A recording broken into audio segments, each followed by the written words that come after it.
As I said, I always think he'd be very civil, and indeed he was very civil. And, well, you can step back a bit if you want to. He was very civil. Coffee was offered, which I thought was very nice.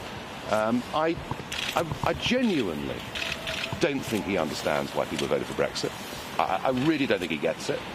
And when I suggested to him that it might be something to do with open-door immigration within the European Union, he sort of almost looked at me with incredulity, as if to say, well, surely wasn't it outside the EU migration that was the issue? He didn't understand that. And I also got the impression, and yeah, you know, I understand the government want to do their best with trade and everything else.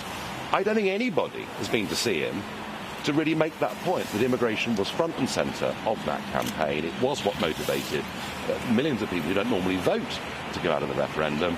And basically, where have we got to in terms of our debate on future border management with the European Union, in terms of our negotiations between the British government and the European Commission? Well, I'll tell you, nowhere. Do you feel it was a fruitful meeting? Was it worth it? Well, I genuinely thought that the views of the 17.4 million had not been expressed to Mr Barnier before, and that meeting completely confirmed that, yes. Is he playing fair? In his own mind, yes, because he believes in the European project. And you know, I asked him, who do you represent? You know, do you represent Brussels? Do you represent these glass and steel structures? Do you represent the people here? You know, 10,000 people here earning more than the British Prime Minister, with pensions and all the rest of it. Is that what you represent? Or do you represent the workers, you know, in the member states? And, of course, he said that they're both the same thing. I'm not so sure they are. Do you represent them? You're holding no office, what are you doing? Well, I'm trying to represent the view of those that voted Brexit, because it's not really being heard. You know, we didn't vote for transition deals. We didn't vote to sort of kick this into the long grass so that it's at least going to be 6 years from Brexit before we can sign a trade deal with anybody else or have any degree of control over our borders with the rest of the European Union. Nigel, wouldn't those criticisms be better addressed to the British government? After all, does it matter what Barnier thinks of Brexit? Is the EU's lead negotiator? And why did you wait until October last year to ask for a meeting? I think it's actually very interesting to find out what the government are representing.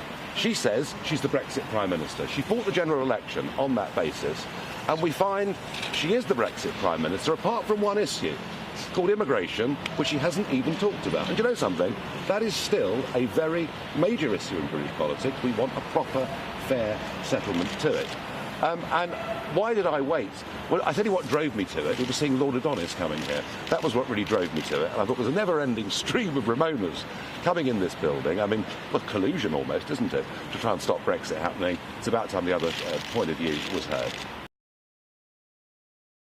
So I just think that if the impression that we get, and I hope I'm wrong, but if the impression we get from here is that they're prepared to take the bits out of the deal that are good for them, but not offer anything back in return, that there'll be a growing number of voices saying, well, actually, let's not waste our time. Let's not go through years of agony with this. Let's just revert to WTO rules. And I've heard that conversation from business people over the course of the Christmas holidays. And I wonder why that's whether this morning Theresa May is actually appointing a new minister to be prepared for there being no deal. You know, they're going to have to.